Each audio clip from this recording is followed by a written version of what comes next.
world knows him as an invincible force of nature, a man so powerful that reality itself seems to bend to his will. We have all seen the memes. Chuck Norris doesn't sleep, he waits. Chuck Norris once kicked a horse in the chin, and its descendants are now known as giraffes. But behind the laughter lies a far more compelling truth. The real, untold story of Chuck Norris isn't about superhuman strength.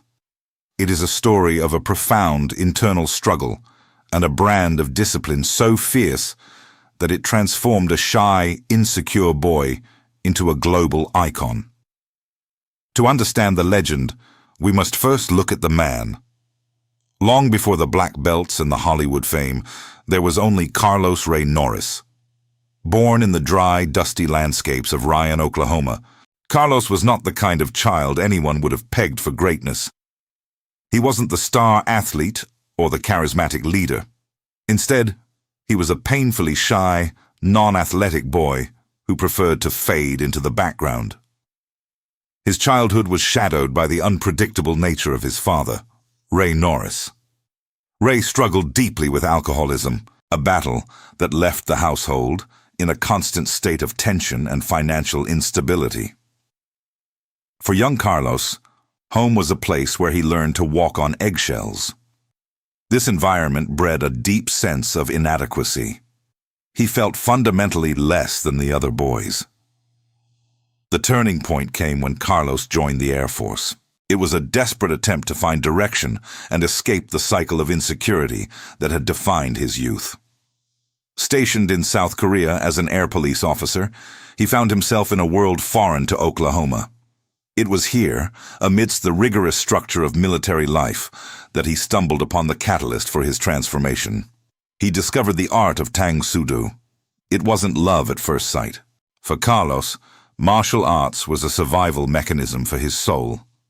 He needed something to anchor his identity, a way to build a wall of competence around his fragile self-esteem.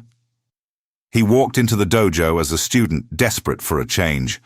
However, the path to mastery was littered with humiliation.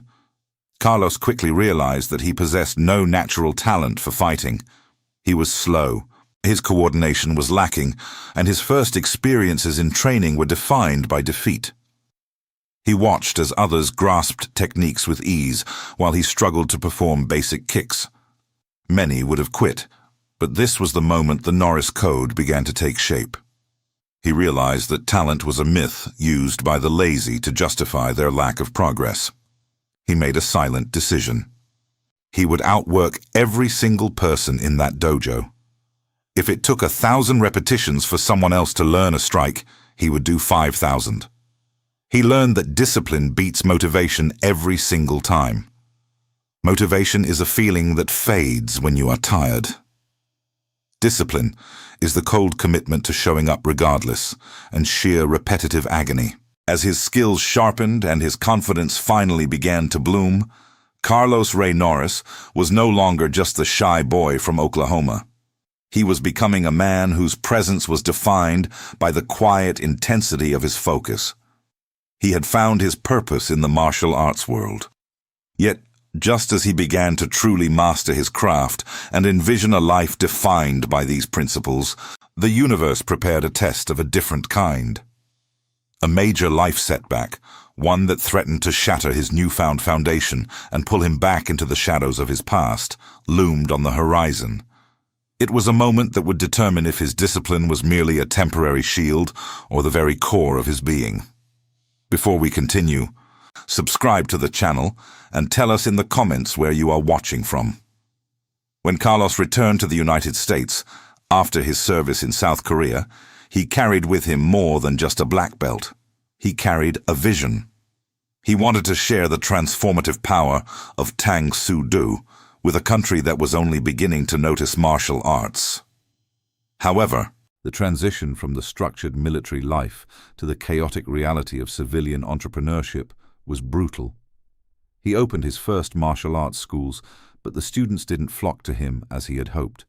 He was a man with a warrior's spirit, but an empty bank account. There were nights when the weight of financial ruin felt heavier than any opponent he had faced in the dojo. He was balancing mounting bills against the purity of his art. He was tempted to walk away, to return to a steady job and leave his dreams behind. This was his breaking point, the moment where most people surrender to the gravity of their circumstances. But Carlos knew that quitting was a habit, and it was a habit he refused to cultivate. To save his business and prove his worth, he turned to the competitive tournament circuit. It was here that the world first began to see the results of his relentless discipline. He didn't just win, he dominated through a philosophy of consistency over intensity. While others trained in bursts of inspired energy, Carlos followed a grueling, unwavering schedule that left no room for excuses. He understood a powerful promise that many ignore. Greatness is not found in the occasional grand gesture, but in the mundane, daily repetitions that no one else sees. His training was a masterclass in focus. He would spend hours perfecting a single movement, refining the arc of a kick until it was as natural as breathing. This consistency created a reservoir of power that his opponents could not match. He wasn't just fighting men, he was fighting his own limitations, stripping away the remnants of the insecure boy from Oklahoma with every drop of sweat that hit the mat. Every single day was a battle to be slightly better than the day before. This rising reputation eventually led to a fateful encounter in Long Beach at a martial arts demonstration. It was there he met a charismatic, lightning-fast fighter named Bruce Lee. The two became fast friends and training partners, often spending late nights exchanging techniques and philosophies. Bruce was the one who saw the cinematic potential in Carlos's disciplined presence. Yet, this friendship introduced a new internal conflict. Carlos was a real fighter, a man who lived for the authenticity of the dojo and the ring. The idea of staged fighting for Hollywood felt like a betrayal of his principles and the reality of combat. To bridge this gap, he had to apply his mental toughness in a completely new arena.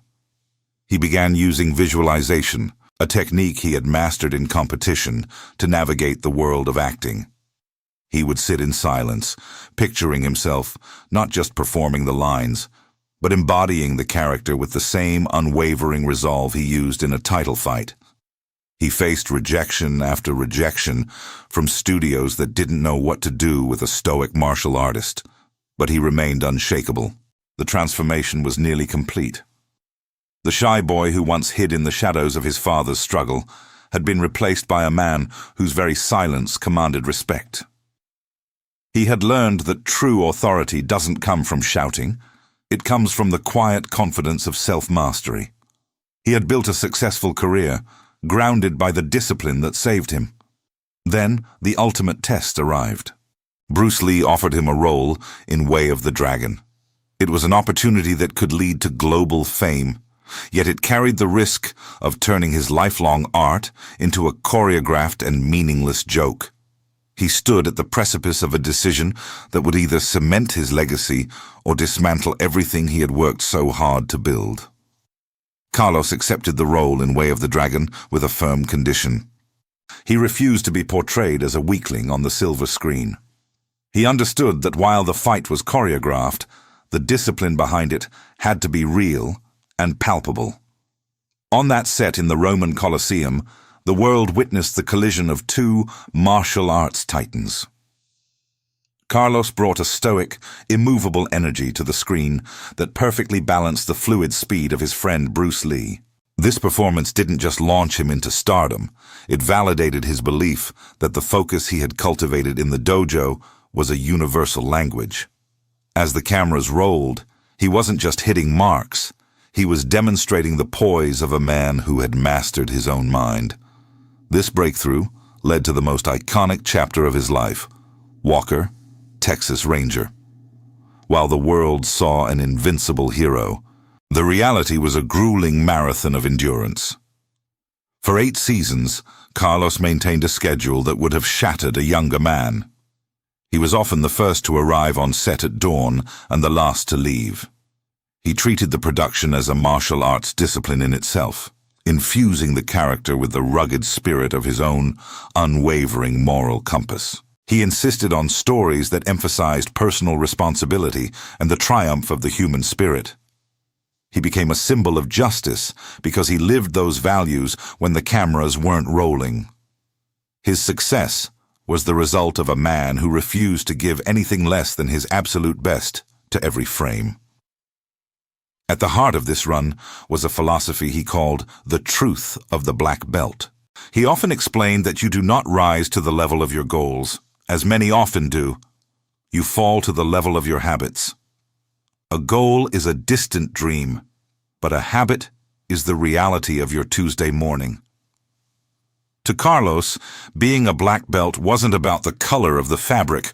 It was about the 1,000 invisible decisions he made every day. It was the decision to train when sore and remain humble when the world was screaming his name.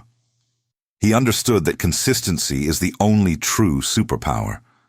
It is the quiet, repetitive work that builds a foundation capable of weathering any storm. His commitment to this code was tested far beyond the studio lights. At the height of his fame, Carlos was offered a massive professional opportunity that promised a glittering fortune. However, the project required him to compromise the principles he had built. The internal conflict was palpable. The allure of wealth was a siren song, but Carlos looked at the script and saw a betrayal of the honest boy he used to be in Oklahoma. He saw a betrayal of the man who had outgrown the shadow of Ray Norris's struggles. He realized that if he took the money, he would lose the respect of himself. He walked away from the deal, choosing the path of the warrior over the profiteer. This was his ultimate victory, proving that his discipline was a moral anchor. Seeking to pass this anchor to those who needed it, Carlos founded the Kickstart Kids program. He recognized his own early insecurities in children struggling in high-risk environments. He didn't just want to teach them how to fight. He wanted to teach them how to live using the very same discipline that saved him. By introducing martial arts into schools, he provided thousands with the tools to build their own version of the Norris Code. He watched as children who were victims became leaders of their own lives. This was his true redemption, transforming pain into a beacon of hope. His legacy wasn't found in his filmography, but in the changed lives of students who learned that discipline is the key to freedom. The journey of Carlos Ray Norris reveals 3 pillars: discipline, consistency, and mental toughness. Discipline is the spark, consistency is the fuel, and mental toughness is the shield. These aren't traits you are born with. They are muscles you build through daily effort. He proved that even the most insecure child can become an icon if they work.